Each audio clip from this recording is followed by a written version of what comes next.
স্লোগানই তো আসছে ইনসাফ ভিত্তিক রাষ্ট্র, ইনকলাব, তারপরে আজাদি জিন্দাবাদ। এই শব্দগুলো তো ইসলামিক স্টেটস এর আওয়াজ। তো এর সাথে গণতন্ত্র, নির্বাচন এগুলো তো কোনো সম্পর্ক নাই। ব্যাপারে আমার একটা হাইপ ছিল, ভোটের সংখ্যা, সিটের সংখ্যা বা ভোটের যে হার সবকিছু মিলে কি তারা সেই পরিমাণ ভালো করতে পারবে। বিএনপির এই বিজয়টা অস্বাভাবিক বিজয় না, এরকম মানে বিপুল বিজয় বা কাছাকাছি সিটের আগেও তারা এসেছে।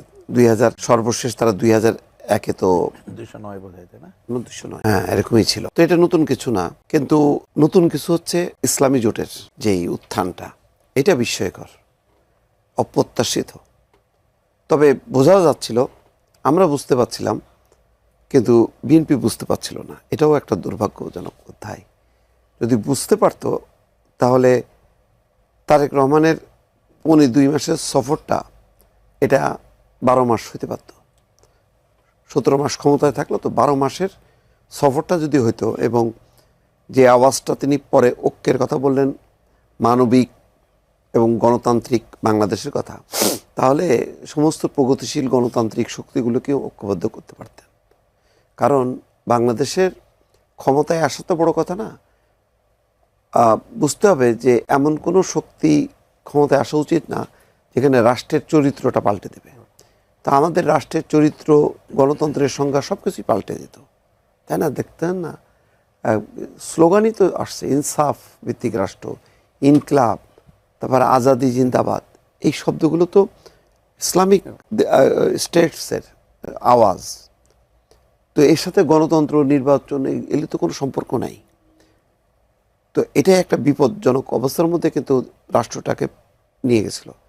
5ই আগস্টের পট পরিবর্তনের পর যে মুক্তিটা, সেই মুক্তিটা কিন্তু খুব দ্রুতই আমাদের মিলায় যাচ্ছিল তার 2-3 মাস পর থেকেই, যখন তৌহিদি জনতার নামে বিভিন্ন জায়গায় মব চলছিল, যখন মাজার, দরগা শরীফ ভাঙচুর হচ্ছিল।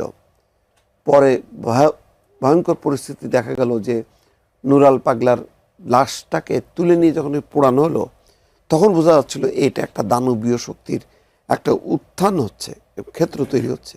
আমরা প্রথমে বিভ্রান্ত ছিলাম যে ইসলামিক দলের পাশাপাশি কিছু গণতান্ত্রিক দল যারা বলছিল তারা মধ্যপন্থার দল, তারা আসলে কি গণতান্ত্রিক দল কি দল না, একটু দ্বিধাদ্বন্দ্ব থাকলেও দিন গড়ানোর সাথে সাথে, সময় গড়ানোর সাথে সাথে আমরা বুঝতে পারলাম যে না, এটা একই বৃন্তে নানা ফুল, একটা বৃন্তে নানা ফুল হিসেবে প্রস্ফুটিত হয়েছে, সময় মতন সব এক জায়গায় হয়ে গেছে।